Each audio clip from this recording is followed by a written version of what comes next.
Primera de Corintios 13. Sí, Primera de Corintios 13.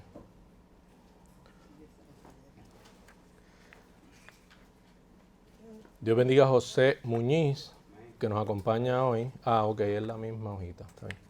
Dios bendiga al hermano y esperando ser de bendición en la vida de él. Primera de Corintios 13, lo tenemos, Primera de Corintios 13. Y vamos a leer a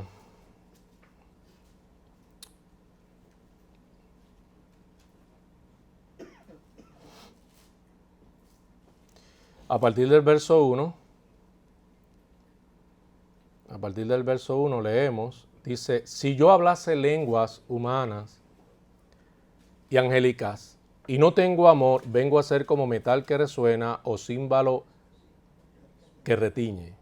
Y si tuviese profecía y entendiese todos los misterios y toda ciencia, y si tuviese toda la fe de tal manera que trasladase los montes y no tengo amor, nada soy. Y si repartiese todos mis bienes para dar de comer a los pobres, y si entregase mi cuerpo para ser quemado y no tengo amor, de nada me sirve. El amor es sufrido, es benigno, el amor no tiene envidia, el amor no es jactancioso, no se envanece, no hace nada indebido, no busca lo suyo, no se irrita, no guarda rencor, no se goza de la injusticia, mas se goza, de la verdad. Todo lo sufre, todo lo cree, todo lo espera y todo lo soporta. Padre, te damos gracias por este día que has hecho, por esta oportunidad concedida el día de hoy. Tu gracia hace posible que estemos aquí.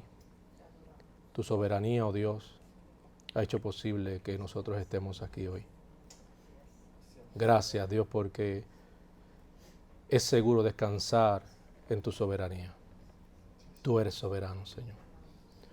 Bendice nuestras vidas, aliméntanos, obra para que podamos estar en la disposición, Señor, de aceptar tu palabra con mucha humildad, pero también conscientes de la gran necesidad que tenemos de tu palabra.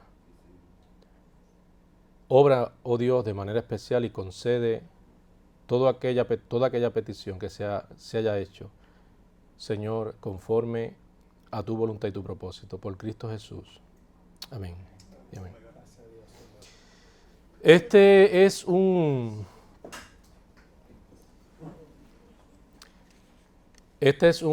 pasaje, ¿verdad?, que suele divorciarse con mucha facilidad de su contexto y que ha dado lugar a un caudal de diferentes o diversas posiciones o posturas, interpretaciones. Siempre, ¿verdad?, hacemos énfasis en la necesidad, la importancia como asunto imperante de considerar siempre el contexto antes de llegar a una conclusión sobre algo, sobre un asunto.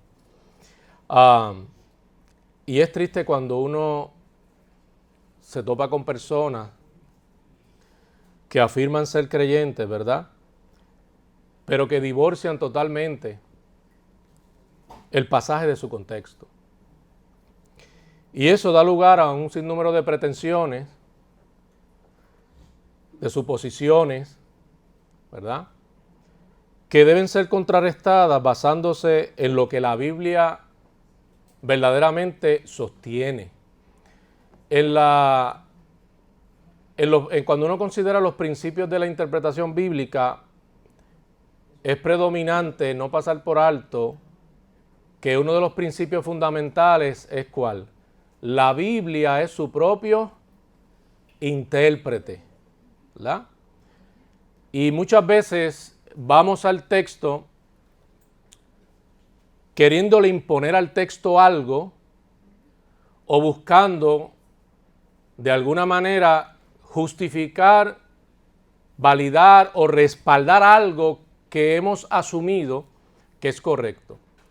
Entonces, cuando se va al texto de manera prejuiciada, prejuzgada, simplemente habiendo creído en algo que alguien dijo, porque quizás ha sido una afirmación que goza de un cierto grado de popularidad, pues yo también asumo que eso que se está diciendo, o que se ha dicho, o que se ha venido diciendo, debe ser así, debe ser cierto, ¿verdad? Y no debe admitir, y no debe tener, ¿verdad? No debe dar lugar o margen alguno para que uno pueda dudar de que eso que se ha dicho sea cierto. Pues no, amado, cuando se va el texto habla por sí mismo. Y ese principio fundamental, ¿verdad?, en la interpretación bíblica. La misma escritura, la misma Biblia es su propio intérprete. Si no fuera así, no pudiésemos entonces declarar la inerrancia de las escrituras. No hubiese manera, ¿verdad?, de creer que la Biblia es suficiente. Pero precisamente creemos que la Biblia es suficiente y que ella es su propio intérprete.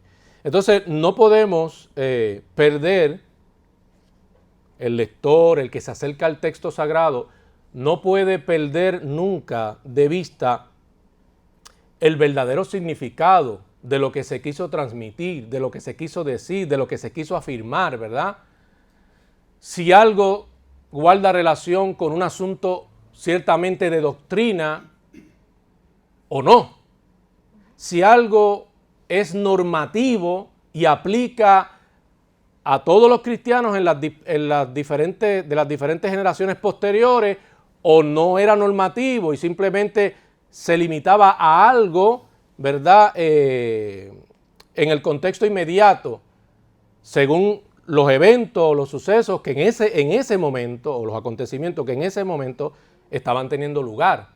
Entonces, todas esas cosas es importante que uno las considere, que uno ausculte todo eso para no terminar armando una especie de doctrina nueva o dogma nuevo, que es una palabra que también se puede usar para hacer referencia a doctrina, ¿verdad? O un dogma nuevo, sino que nosotros permitamos que sea el texto el que nos esté siempre hablando a nosotros, dirigiendo. El texto mismo se supone que sea el que nos dirija, nos oriente, ¿verdad? Y a veces también uno pues desespera en tener una explicación, una respuesta, y entonces trata de basar la interpretación de uno solamente quizás en un pasaje en particular, en una cita en particular, pero la ha dejado de tratar en el marco completo de toda la Biblia. Y no se puede, ¿verdad? No se puede hacer eso. Eso es sumamente, ¿verdad?, peligroso. Cuando nosotros consideramos este pasaje en particular, lo que realmente Pablo quiere destacar ni siquiera son los dones.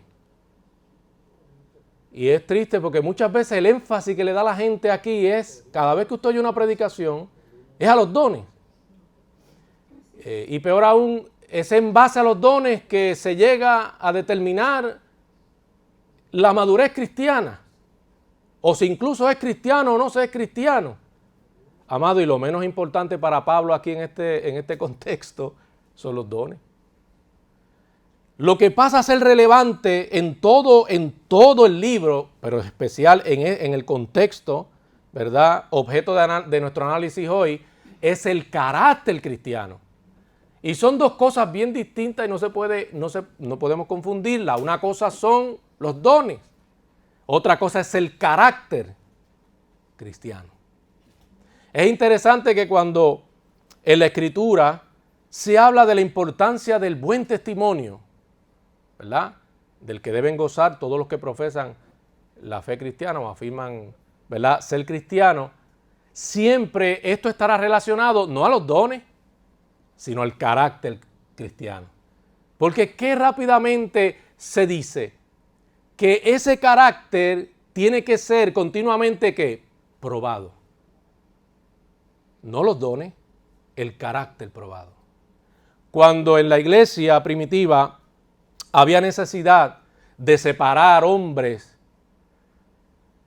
al ministerio, se tenía que buscar, ¿verdad? Era importante que fueran personas de buen testimonio. Pues el buen testimonio está relacionado al carácter cristiano. No se menciona los dones que tuviera, sino el carácter probado, que fuera una persona probada, que aparte del testimonio que pudiera dar el mismo candidato, pudiera haber, por ejemplo, una iglesia que pudiera confirmar el carácter cristiano de ese candidato. No bastaba que la persona dijera, no, yo soy creyente, y que exhibiera una serie de dones para que fuera escogido. No. Lo que pasaba a ser más importante era el carácter del cristiano. Ha sido probado, cómo se ha conducido, en los diferentes escenarios, contextos en los que la persona ha estado, cómo se conduce, cómo es realmente la persona. Porque de eso es que nos habla el carácter cristiano, de quién es verdaderamente la persona. El carácter cristiano no da margen, ¿verdad?, para equivocarse. Porque el carácter cristiano está ligado al fruto del Espíritu. Y es triste, ¿verdad?, que lamentablemente muchas personas determinan la madurez de la persona, o incluso si es salvo, basándose en los dones. Los dones no prueban necesariamente nada. Y es lo que Pablo quiere hacer ver aquí a esta congregación, a la cual tiene la misión de sacar, pudiéramos decir, de ese infantilismo, porque esta era una congregación inmadura. Y precisamente la jactancia que hacía era por los dones, mira aquello. Pero Pablo era capaz de ver lo que verdaderamente importa y testifica más fuerte sobre ello, que era el carácter cristiano, las virtudes cristianas. Eso es lo que faltaba. Porque estando presentes algunos dones, estaban en pleito, en contienda, no se podían soportar, no había tolerancia, como niños pequeños. Habiendo sido expuestos a buena palabra sólida, verdad bíblica, se comportaban como niños. Pero ellos decían, ellos no decían eso, somos muy maduros, somos tremendos, ¿verdad? Basándose solo en ¿qué? En el hecho de los dones. De hecho, el término que en el Nuevo Testamento, en algunas versiones, porque no en todas, suele usarse para dones aquí, ¿verdad?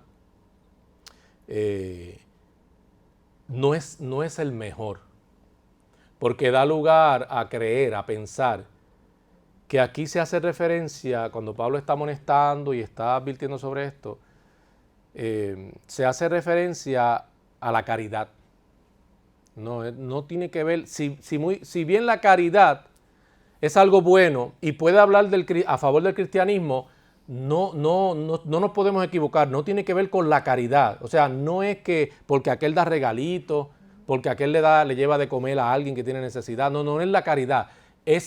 Pablo se extiende a algo mucho más serio, mucho más profundo, mucho más relevante que eso. Porque acuérdese, entre nosotros podemos estar rodeados de personas que incluso no profesan la fe cristiana y hacen más obras de caridad que un cristiano. y sin embargo, ni siquiera es creyente. Y repito, son buenas las obras de caridad, pero ni siquiera tiene que ver con eso, sino con algo más profundo. Tiene que ver con el hecho de la obra profunda, sobrenatural, que ha hecho el Espíritu Santo en la vida de aquellos que verdaderamente han nacido de nuevo. El Espíritu Santo va a producir el carácter que la naturaleza caída no puede producir en ellos. Por lo tanto, es sí o sí. Es sí o sí. Los verdaderos salvos serán conocidos principalmente por el carácter cristiano. ¿A quién le atribuimos y a quién le debemos esa formación? a la obra del Espíritu Santo. No a nuestra naturaleza, para no dar lugar a la jactancia, la cual debemos aborrecer, censurar, porque es antibíblica. No hay lugar para la jactancia. Usted no puede producir la santidad que Dios demanda de usted. Su naturaleza caída no puede producirla. Cualquier cambio significativo en nuestra vida, por lo cual los hombres al mirarnos alaben a Dios, se lo debemos a la obra del Espíritu Santo. Porque de lo contrario, estaríamos hablando aquí del judaísmo, una especie de judaísmo moderno, donde entonces usted puede ser, que es el otro caso, usted puede ser una persona muy religiosa, y esto pasa y muchas personas no se dan cuenta, muy religiosa, no necesariamente sea salva de verdad, puede creer la persona que sí lo es, pero es muy religiosa, entonces no entiende, tiene una muy mala interpretación de lo que es la gracia, de lo que la gracia obra en la vida de una persona que tiene esta experiencia de salvación. Entonces, ¿qué pasa? Puede verse la persona como un religioso más que cree que la salvación le corresponde a él y que tiene que ganarla, que tiene que todos los días ver cómo aporta un granito, cómo hace algo para asegurarse que si muere o Cristo viene, tenga seguridad de que va a entrar a los cielos. Déjeme decirle, eso es muy sutil. Esa creencia es muy sutil. Parece, en cierta manera, parece que pertenece al evangelio bíblico, pero no lo es. Es una especie de judaísmo moderno. Amado, la Escritura claramente, enfáticamente, dice que los hombres son salvos solo por la fe, por la justicia de Cristo, a lo cual no hay que añadirle ni restarle. Hablamos de suficiencia por eso, porque Cristo satisfizo y solo Él podía la demanda de un Dios santo. Hoy somos llamados justos no por nuestras obras, por la justicia de Jesús que nos fue imputada, que obró a favor nuestro, para que Dios nos vea como justos y tengamos la seguridad de la eternidad. Pero para algunos que llevan tiempo aquí exponiéndose a una sana enseñanza, tienen muy claro eso. Pero para muchas personas quizás no. Por eso es que uno de los temas más debatibles, que para mí no debe serlo, porque no debe ser debatible, es claro la Escritura, tiene que ver con la salvación. Si un cristiano pierde la salvación, el cristiano no puede perder la salvación. Entonces, algunos lamentablemente piensan que esto es una nueva enseñanza, esto es una nueva ola que se levantó, que de momento arropó Latinoamérica principalmente, que los proponentes son Zoe Michelin, que esto se lo debemos a Sproul. Qué equivocado. Desde la era apostólica, empezando por los mismos apóstoles, si usted va a la Escritura, claramente se sostiene que siempre fue por fe, por la justicia imputada de Jesús, que fuimos salvos. Por lo tanto, ¿cómo puede perderse la salvación si usted no la pagó, a usted no le costó? Y Pablo enfáticamente dice que fuiste salvo gratuitamente. Si algo es gratis, es gratis. ¿Y por qué no lo pierde? Porque el Espíritu Santo, que son las arras del Espíritu que ha sellado a los que son salvos, obrará poderosamente para traer una transformación genuina y permanente en la vida de aquel que ha sido salvo. Por eso cuando a veces me dicen, no, pero eso es imposible. Bueno, pues tú no entiendes el Evangelio. No solo no entiendes el Evangelio, no entiendes realmente el poder de Dios. Porque es el mismo poder de Dios el que te salvó, el que hizo posible tu salvación. Ese mismo poder de Dios es el que hará posible que perseveres. Es el que te va a preservar a ti en todo tu caminar, en todo tu peregrinar hasta que llegue el momento que estés en la presencia del Señor. Si tú niegas eso, estás admitiendo entonces, porque no queda otra opción, no hay un punto neutro, que entonces la salvación no fue suficiente. Que a la obra de Cristo hay que añadirle algo más. Y que ese algo más está en las obras de aquel que inicialmente creyó. O sea, creíste al momento, en ese momento creíste, y a partir de allí dejó de ser obra del Señor la salvación, porque ahora depende de tu perseverancia. ¿Pero qué? ¿Perseverancia en la carne? En la carne nadie puede perseverar. Eso es una especie de judaísmo contemporáneo. Cuando usted lee la carta de los Gálatas, ese fue el problema que tuvo Pablo que enfrentar. No solo en los Gálatas, pero es el más evidente y el más conocido y el más que se discute, porque es bien claro. Cuando los judíos, de momento, querían que otros se circuncidaran, querían imponerle a otros que no, que había que guardar o observar ciertas cosas de la ley para entonces tener seguridad de la salvación. Ahí es que entonces Pablo sale, no, espérate. No. Eso es inadmisible, eso no es negociable, no. Nadie es salvo por las obras de la ley. Nadie es salvo por la circuncisión.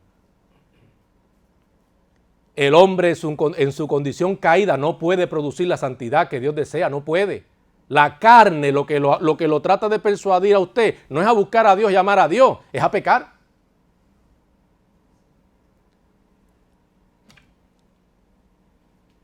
Y para que entonces todo el mérito de la salvación se entregue debidamente al que le pertenece, que es a Cristo.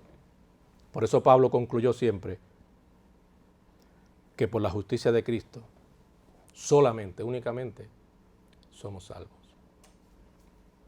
Va a haber un cambio en la vida tuya si realmente naciste de nuevo. No amarás el pecar, como alguna gente dice. Al no entender la gracia, creen que, no, pero no es posible porque ya yo acepté al Señor. Pero si mañana yo me quiero, si mañana yo aborrezco a Cristo. Es fácil. Si mañana realmente en tu corazón está ese sentir, es porque tú no naciste de nuevo. Eso es sencillo. Es simple, no busque otra cosa. Quien ha experimentado la gracia salvífica jamás deseará estar lejos de Cristo. Antes preferirá morir por Cristo, que precisamente fue lo que pasó con los apóstoles. Y no solo los apóstoles. Más adelante en la historia. Por eso les decía, cuando hablamos del tema de la seguridad de salvación, esto no es nuevo. Los padres de la iglesia, si usted estudia, busque lo que creían. Con los padres de la iglesia, luego durante la reforma, busque qué es lo que creían. Se sostuvo todo el tiempo lo mismo. Ahora, con el surgimiento del carismatismo en el siglo XIX, entonces las cosas cambian. Porque esa es una cepa que inicia, ¿verdad?, carismática, que entonces tiene o adopta una serie de interpretaciones diversas, que incluso recién iniciando, pues tienen las divisiones que tienen. Y de hecho, para el 74 ya luego, de ahí, de toda esa mezcla, surgieron los Jesús solos. Y muchos otros movimientos, el neopentecostalismo y muchos otros también. Porque prefirieron abrazar algo, un poco de Arminio, pero ni siquiera lo tomaron bien, porque mucho de lo que tomaron de Arminio y empezaron a postular ni siquiera era de Arminio realmente, sino de los proponentes que luego fueron seguidores de Arminio, pero no necesariamente Arminio creyó así. Arminio fue reformado. Como les decía, fue maestro, fue reformado, fue instruido bajo un reformado. Él creía en la depravación del hombre. Hubieron unos puntos de diferencia en cuanto a la postura de Juan Calvino, pero mucho del arminianismo de hoy, del cual se abrazaron muchos de los carismáticos desde el surgimiento del mismo. No necesariamente todo responde al verdadero arminianismo clásico. Busque. mucho no es lo que ellos dicen. No lo es. Y en todo caso es quizá un corte de arminianismo, como les dijo, más wesleyano que otra cosa. Pero siempre, históricamente, amado, el peso de la historia es importante. Desde la era apostólica usted va a ver que esto siempre fue así. Entonces, de eso habla este pasaje. Los verdaderos salvos se van a conocer porque va a ser evidente, esas virtudes van a ser evidentes, ¿verdad? No es porque necesariamente prediquen bien, aun cuando prediquen bien. No es por los dones ejercitados, sino por ese carácter, el cómo se conducen, que habla del fruto del Espíritu, que es evidente que está ahí, como por ejemplo el amor. El amor para aquel que ha nacido de nuevo será un tema esencial. Tú me puedes a mí hablar mucho de los dones y con una fascinación increíble, y yo te hablaré más del amor. Porque la manera que Dios escogió para edificar la iglesia no fue a través de los dones necesariamente, sino del amor. La iglesia sería edificada por medio del amor. Y es tan así que la razón de ser de los dones es porque la prioridad es el amor. Porque los dones de lo que nos habla a nosotros es de la necesidad de servir, no a uno mismo, a los demás. ¿Y eso cómo se traduce? Eso es amor. O sea que la iglesia en realidad sería edificada por el amor. Usted no menosprecia a un hermano porque no tiene un don, que quizás a su parecer, porque dependiendo si para usted es tan importante los dones, pues usted puede empezar a ver con menosprecio a un hermano porque él no predica, que si yo, ¿verdad? No, que eso no sea lo que le llame la atención de sus hermanos en la fe. El carácter. Y cuando vea esas virtudes destacarse porque Dios lo hace posible, eso le habla del fruto del Espíritu y eso le testifica que ese es un hijo verdadero de Dios. Lejos de menospreciarlo, vea en él qué puede imitar de él. Gócese en el Señor por él, por lo que Cristo ha hecho en la vida de él y lo que seguirá haciendo. El amor es esencial. Pablo destaca eso. Antes que los dones, le dice, el amor es sumamente esencial. No es una mera emoción. No se trata de sentimentalismo. Es el corazón alcanzado. Nuestros corazones primeramente alcanzados por Cristo y ahora nosotros extendiéndonos a los pecadores tratando de alcanzar el corazón de ellos. Y mire, puede estar seguro de esto. La mejor manera de alcanzar al perdido es con el amor. No olvídese de impresionar con otras cosas. Muestre un carácter piadoso, genuino, y aún sin haberle hablado, algo notará en usted la persona, el pecador, que le llamará la atención y terminará preguntándole, o terminará de alguna forma admitiendo, reconociendo que usted es distinto, que usted es diferente, que hay algo que no es lo que normalmente se ve en otras personas. En el trabajo, quizás en vez de ver a alguien maldiciendo, aborrecido por el tipo de trabajo que tiene, quizá ve a alguien que aunque reconoce la dificultad del trabajo, está agradeciendo a Dios porque tiene empleo. Y lo ve soportando incluso quizás injusticia y malos tratos. Pero ahí usted decide ser fiel al Señor. Porque a través del trabajo usted dice, yo voy a honrar a Cristo. Aun cuando sea difícil, quiero honrar al Señor, quiero dar ejemplo, ¿verdad? Y si usted ha nacido de nuevo, el mismo Señor va a producir eso. O sea que cuando usted sea capaz de reconocer, dice, wow, con lo que yo tuve que manejar hoy. Eso de verdad, en mi carácter, en mi naturaleza yo no hubiese podido. Usted va a reconocer que es el Señor el que hace eso posible. Y aun si llegó a ofender, la necesidad luego de arrepentirse, usted reconocerá que eso lo hace el Señor en la vida suya. Porque ese grado de humildad para uno reconocer que ha fallado, eso el Señor obra de esa manera, amado, y lleva a uno a reconocer incluso eso ante otro, ¿verdad? Que uno incluso ha fallado. De eso estamos hablando. Entonces, es lo que la iglesia pierde autoridad en la medida en que no manifiesta ese carácter piadoso. Y yo les decía aquí una vez que puede contra mucho del pronóstico que muchos han dado por ahí, porque es que la gente se deja llevar, que el cristianismo está en todo su apogeo y que tienen una autoridad increíble porque pues determinan esto porque ven algunas iglesias que están llenas, abarrotadas, porque ven muchas experiencias que son puramente emocionales o sensacionalistas en las iglesias, pero la realidad no es esa. La iglesia ha perdido autoridad. El mundo no nos ve como años atrás, no ve a la iglesia como años atrás. Tienen dificultad para acercarse a los pecadores. ¿Por qué? Si ven toda esa parnafernalia y todos esos brincos y gritos y revoluciones en las iglesias, ¿por qué a pesar de tanta cosa, actividad que supuestamente se adjudica al Espíritu de Dios, ¿por qué no se tiene verdaderamente influencia en los corazones de los pecadores para que cambien, para que vengan llorando a los pies del Señor, arrepentidos genuinamente, no por remordimiento, por una convicción real? ¿Por qué? Porque la iglesia ha ido perdiendo autoridad. ¿Por qué? Porque lo importante es exhibir ese carácter piadoso. ¿Dónde están esos hombres, esas mujeres, esos jóvenes que exhiban ese carácter piadoso? Que destaquen por las virtudes cristianas, no por los dones, por las virtudes cristianas. Y eso es lo que tenemos.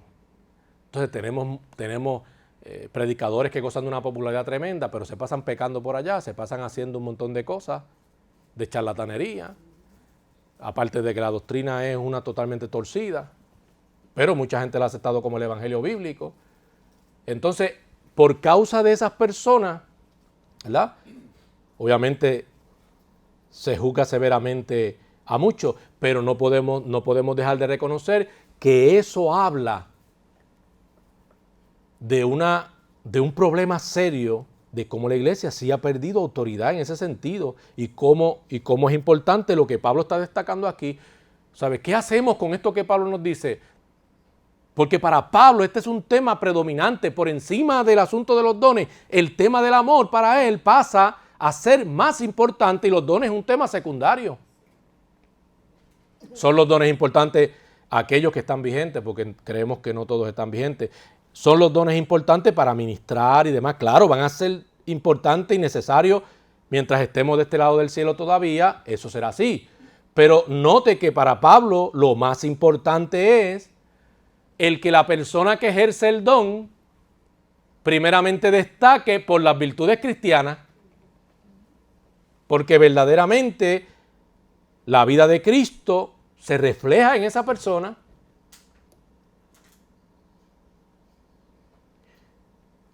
Así es que no tiene que ver tanto con la caridad y la gente que le gusta dar cositas y en base a eso no se determina nada. Pablo señala que no tendrá un efecto bueno si una iglesia ejerce los dones, pero las personas no mostrando o manifestando esas virtudes cristianas. Y es verdad, amado. ¿De qué sirve?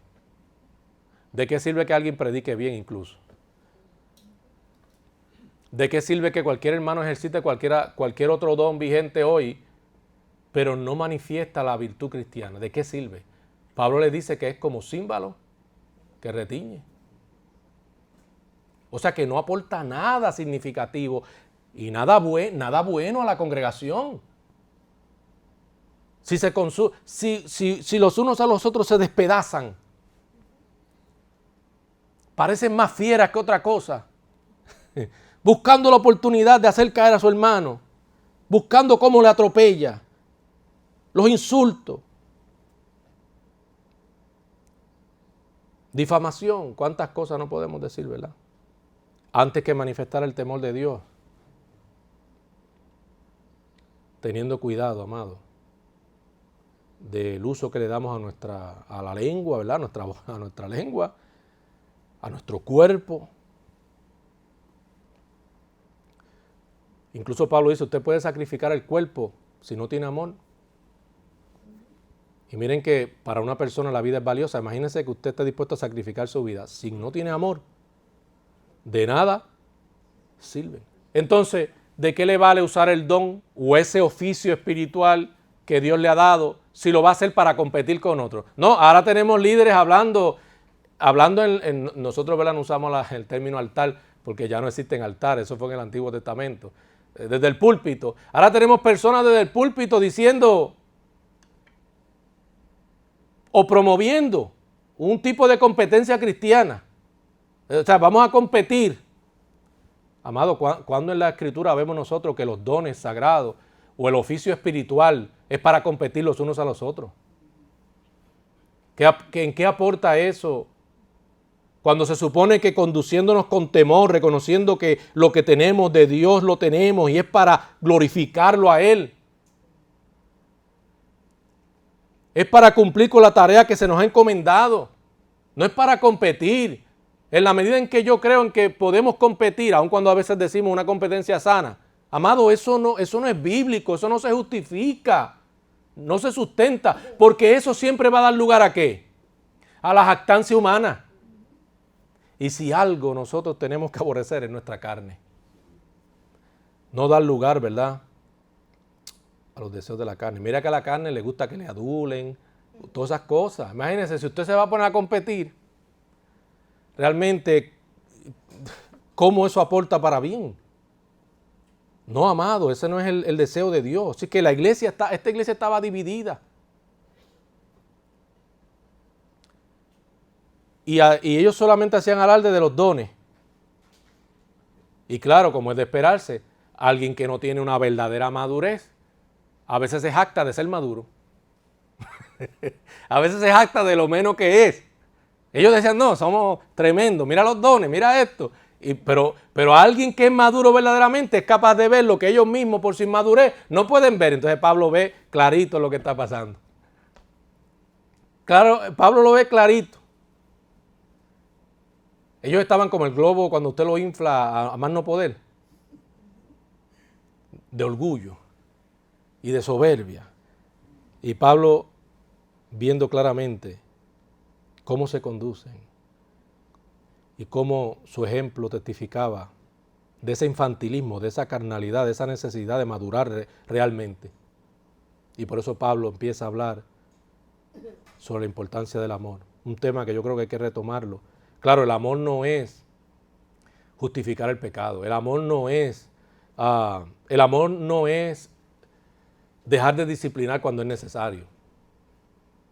Porque el amor verdadero disciplina, implica corrección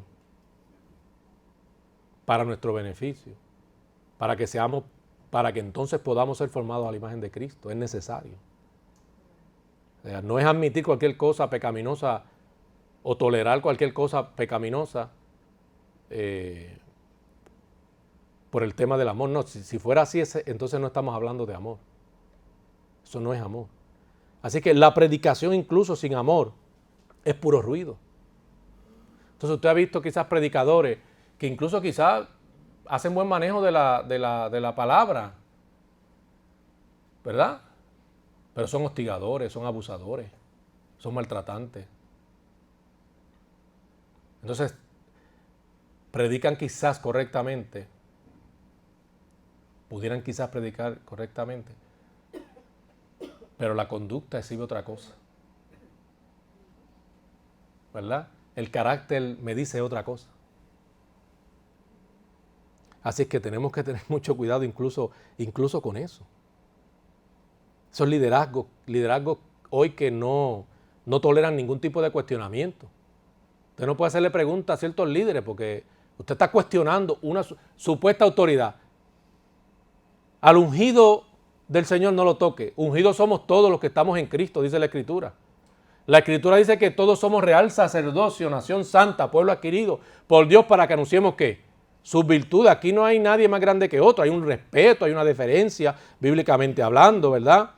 Hay una doble estima, como dice la Escritura, a aquellos que Dios ha separado para este oficio, ¿verdad? Que no es tan fácil, pero eso no quiere decir que sean mejores o más grandes y que no puedan admitir algún tipo de cuestionamiento o pregunta o duda de un feligreo de alguien. Por eso, por eso siempre es bueno, sí, que la iglesia, en la medida en que puede, tenga o goce de una pluralidad de pastores, no de un solo pastor. Puede haber un solo pastor que funja como lead pastor o pastor principal, pero siempre es conveniente, hasta donde sea posible, que haya más de un pastor, porque así lo vemos en la Escritura. Había un cuerpo mayormente de ancianos en las iglesias, ¿verdad? Claro, si va a haber más de un pastor, tienen que ser maduros también, porque si no, imagínese usted también el problema que puede darse si no gozan de esa madurez, de la preparación de vida teológica también, porque acuérdense que las decisiones que se toman, no solo la predicación, las decisiones que se toman administrativas y concernientes al gobierno de la iglesia, pues hay que tener esa preparación, hay que tener ese conocimiento para hacerlo de la manera más correcta posible como para el Señor. El amor es eficaz, dice Pablo en resumidas palabras, o en resumidas cuentas. El amor es eficaz. Los dones no tienen ese efecto espiritual en la vida de la iglesia como lo tiene el carácter del cristiano. Y es verdad, déjeme decirle, no hay nada que nos marque más de una manera positiva que la vida piadosa que uno ve de alguien, ¿verdad? El ejemplo de carácter cristiano de otra persona. Bueno, para algunos pues quizás le impresionen más los dones, cualquier otra cosa, pero yo creo que si algo marca a uno profundamente para bien, debería ser el carácter cristiano que otro creyente refleja. Y en eso uno debe alegrarse, ¿verdad? Y gozarse por el bien, por la obra de Cristo, porque ese es un testimonio de la obra de Cristo. Porque no piense que es la persona transformándose a sí misma. Es la obra de Cristo, es Cristo transformando a cada congregante por medio de su amor, el cual es entregado continuamente a través de su Espíritu Santo, a través de la exposición de su palabra, que nos recuerda sus promesas, su verdad, para que nuestra vida siempre esté bien afirmada en lo que es bíblico, ¿verdad? Y rechazando siempre lo que no lo es. Así que debemos estar, sí, siempre prestos para edificar con amor. Aun cuando la disciplina es necesaria, dice la Escritura respecto a esto, que corrijamos ¿cómo? Con mansedumbre. No creyéndonos que somos nosotros más grandes. Por el hecho de que usted goce de mayor madurez que otro, eso no quiere decir que usted es más grande. El Señor ha hecho posible esa madurez en su vida. Que no se le suman los zumos y después... Sí, porque hay gente que de momento como que, ¿verdad? Uno tiene que ser cuidadoso, ser humilde. Ahora, ciertamente es fácil amar a aquellos que están prestos a ser amados. Lo difícil es amar a aquellos que no están tan prestos. A los que le han declarado la guerra, no es tan fácil, pero no es imposible. ¿Podemos amar como Cristo amó? Bueno, en el mismo grado obviamente no. Cristo es Cristo. Pero definitivamente creo que el grado suficiente lo hemos recibido para poder amar semejante a como Cristo amó. Y en eso puedan reconocer las personas esa intervención divina de parte del Señor que ha cambiado realmente, ¿verdad?, nuestras vidas y que testifica fuerte. Es el mejor sermón nuestro a cualquier pecador. Es nuestra mejor predicación, nuestra mejor carta. ¿Se acuerda que Pablo decía que nosotros somos como una carta abierta? Pues somos así, cartas abiertas. El amor, dice Pablo, no hierve de celos, ¿verdad? Tiene que haber un cierto grado de dominio propio. Una indignación es una cosa, celo es otra cosa. No confunda. Alguna gente confunde a veces. Dice, no, estoy indignado. No, lo que está es celoso. Hierve de celo. Hierve de celo. Y a veces lo tratan de verdad de justificar. Así es que no permitamos, bajo ninguna circunstancia, con la ayuda del Señor, que las chispas del celo, ¿verdad?, provoquen mayores problemas, amados, entre nosotros como cristianos y aún entre nosotros, en nuestras relaciones con las demás personas, sobre todo también no creyentes. Tenemos que cuidarnos de eso, de no arder, de celo. A veces uno empieza a ver la prosperidad de un hermano en la fe, ¿verdad? Y asumimos, no, ese hermano en la fe, ¿por qué tiene esas bendiciones y yo no? Y podemos estar hablando de creyentes fieles, reales, o sea, creyentes genuinos. Y entonces uno empieza, pero Señor, o sea, me parece que no eres tan justo porque si yo también soy creyente y me he mostrado fiel. Y me has probado de tantas formas. ¿Y por qué ese hermano goza de unas bendiciones, tiene unas cosas? ¿Y por qué yo no? Entonces, cuando usted se va por ahí, es peligroso. Porque es como una manera de cuestionar la voluntad libre de Dios. Dios decide hacer como Él quiere en la vida de cada persona. Y eso, amado, aunque sea difícil quizás, uno tiene que aprender a respetarlo, a aceptarlo, pero eso no quiere decir que nos vaya mal. No por eso yo voy a decir yo estoy mal y Él está bien. Porque si Dios es mi Señor, ¿por qué estoy mal? Quizás no sabré las razones del todo por las que Dios no permita unas cosas, pero eso no quiere decir que yo esté mal. Si tengo al Señor y Dios ha hecho posible que yo tenga ese temor a Él y le ame como le amo y le busque como le busque, pues ¿por qué yo estoy mal? Si al final, si es por cosas materiales, al final, ¿todo eso qué? Todo eso pasa. Pero sabrá Dios puede ser porque Dios sabe en lo profundo que si me bendijera como ha bendecido a ese hermano, esas bendiciones me pueden hacer daño. ¿Verdad? Y a mí me encanta cuando la gente dice, si yo me pegara, los pobres en el mundo se acaban. Se acaba la pobreza. Lo menos que hace cuando llega el dinero es pensar en el prójimo. Como la gente se engaña, ¿verdad? Pero aún, eso lo pongo a ese extremo, pero aún a veces un creyente puede llegar, si yo tuviera, sabrá Dios, Dios sabe que eso no es cierto. Y sin embargo hay personas a las que Dios, son creyentes, Dios ha prosperado y a veces son malamente juzgados porque se ven con unos bienes, tienen unas cosas, pero lo que a veces la gente no sabe es que son fieles con las finanzas que tienen, cómo aportan, cómo ayudan y cómo esa aportación de ellos es necesaria para el avance de la causa del reino de Dios. A veces es así, amado. A veces es así. No necesariamente es que esto sea como un canjeo, que Dios le está dando más por eso mismo, porque ellos dan más. No creo que sea la mejor manera de tomarlo. Es simplemente porque se trata de la prerrogativa divina. Dios hace como Él quiere. Así es que para cerrar, el amor no es jactancioso, no se ensoberbece, no da lugar al orgullo. Cuando uno se enfoca en sí mismo, ¿verdad? No puede uno enfocarse en sí mismo. Porque si estamos hablando de la piedad cristiana es contrario a uno considerar que lo más que importa es uno mismo.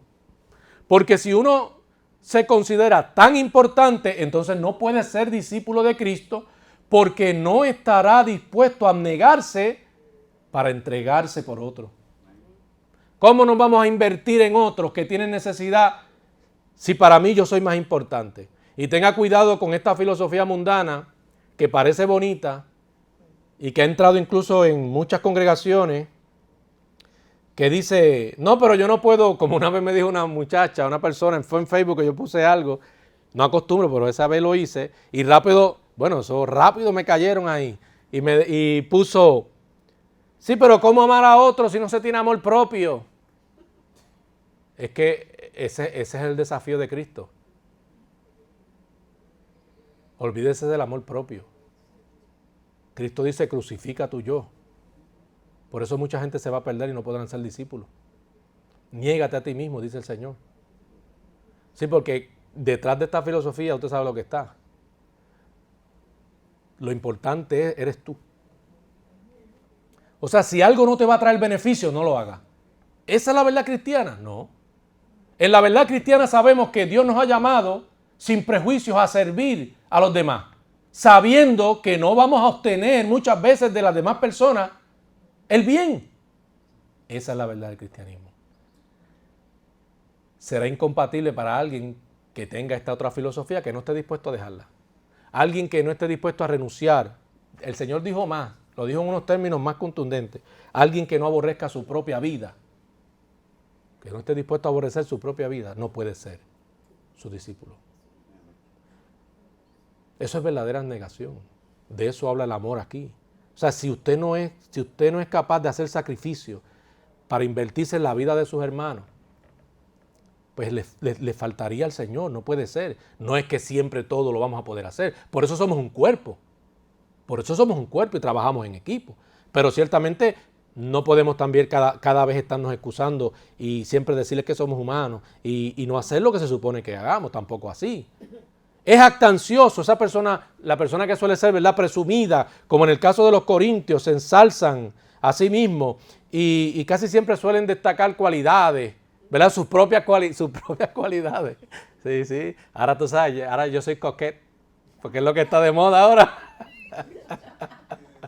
Ahora va a empezar a ver todo el mundo con el lacito por ahí, yo soy coquet.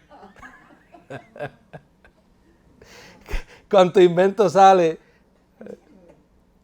yo soy coquet. O sea, las personas se aman demasiado. Ellos son su propio ídolo, ellos son ese ídolo. Y Pablo dice que el cristiano, si no está dispuesto a morir a sí mismo, ¿verdad?, no está dispuesto a renunciar a sí mismo para ver la necesidad de los demás y poder ser siervo útil, entonces no puede, amado, ser discípulo. No está manifestando esa vida piadosa, ese carácter cristiano, de eso es que habla.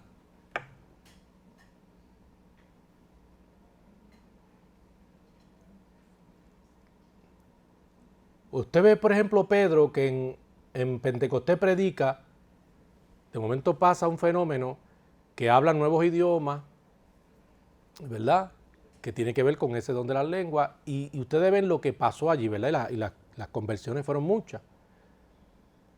Pero en el caso de Pedro mismo ya está consciente, el don no es lo más importante. ¿Por qué le digo esto? ¿No le parece interesante que Jesús, luego de que Pedro lo negara, le preguntara 3 veces, Pedro, ¿me amas? La importancia siempre fue que el tema del amor. Usted no ve luego a Pedro jactándose, prediqué y 3,000, como 3,000 o un poco más si contamos, ¿viste?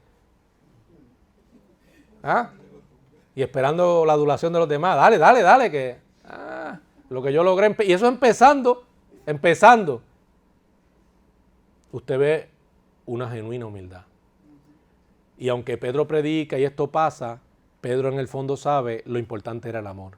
Y que por el amor Dios había hecho eso que hizo. La iglesia sería edificada por el amor.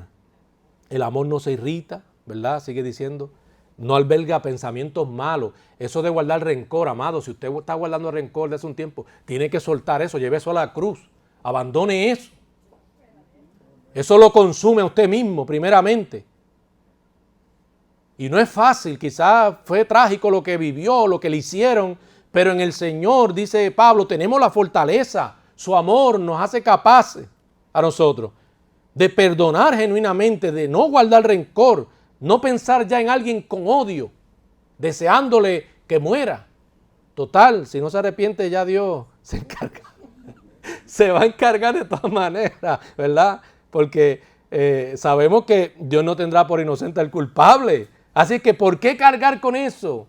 Deje lugar a la venganza de Dios. O sea, y usted entre a ese aposento con el Señor y repose en Él, descanse en Él, sea fortalecido en Él, sea consolado siempre cada vez que experimente situaciones difíciles en Él. Beba de Él, sacie y mitigue esa sed del alma por las luchas diarias, para que renueve su fuerza y cada vez diga, el domingo quiero estar allí, quiero gozarme, y en la semana si hay servicio, y si no hay servicio, de todas maneras soy creyente para hacer lo que me corresponde hacer donde quiera que yo esté, independientemente del contexto en el que yo esté. Soy luz, soy sal. Debo honrar a Cristo, aunque sea con dificultades, aunque sufra penalidades como buen ¿verdad? Soldado. Así que estos profesantes eran orgullosos, eran criticones, no tenían modestia en su conducta, dañaban a su prójimo, a su hermano, calumniaban.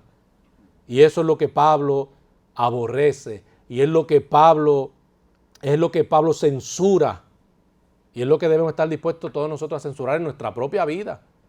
Antes de que alguien juzgue eso en mí, yo mismo debo ser capaz, ¿verdad?, de juzgarme a mí mismo sobre eso, ser crítico y entender que no agrada al Señor. No podemos ser como los de Corintios, porque si lo fuéramos, seríamos un bebé espiritual, como un bebé espiritual. La iglesia será perfeccionada mediante el amor. Siempre será mediante el amor. Primera de Juan 3:18 dice, fe, esperanza, amor. Estos tres permanecen, pero ¿qué dice?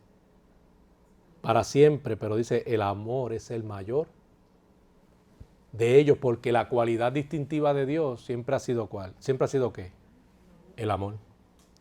Padre, te damos gracias en este día. Dios, gracias por tu benevolencia, tus cuidados, tu gran amor, tu entrega pastoral como nadie podrá hacerlo. Tú no nos faltas nunca, tú eres el buen pastor que siempre estarás con nosotros. Tú sí estás 24/7. Yo quisiera estar 24/7, pero de verdad que nos desgastamos, pasa el tiempo, envejecemos, hasta la memoria a veces se va perdiendo. Pero qué bueno es saber que no dependemos absolutamente de nuestros hermanos, sino que nuestra mayor dependencia debe ser de ti. Y tú siempre estarás a nuestro lado. Ahora, de todas formas, nos pides que como cuerpo nos amemos. Y en esto demostraremos que somos tus hijos. Nos busquemos, nos apoyemos, nos animemos los unos a los otros en las buenas obras, pero sobre todo en la reflexión profunda, amando tu palabra, deseando poner por obra lo que dice tu palabra. De esa manera siempre realmente estaremos procurando honrarte, porque esa es nuestra misión, ese es nuestro deber, honrarte a ti, Señor. Y qué mejor que honrarte a través de el buen testimonio del carácter piadoso. Ayúdanos, Señor. Si bien algunos dones son importantes, que no nos equivoquemos, Señor. Nada más importante que el amor, que nos podamos conducir amorosamente. Gracias, Señor, por todo lo que has hecho y por lo que seguirás haciendo en la vida de cada uno de los hermanos. Por Cristo Jesús. Amén y amén.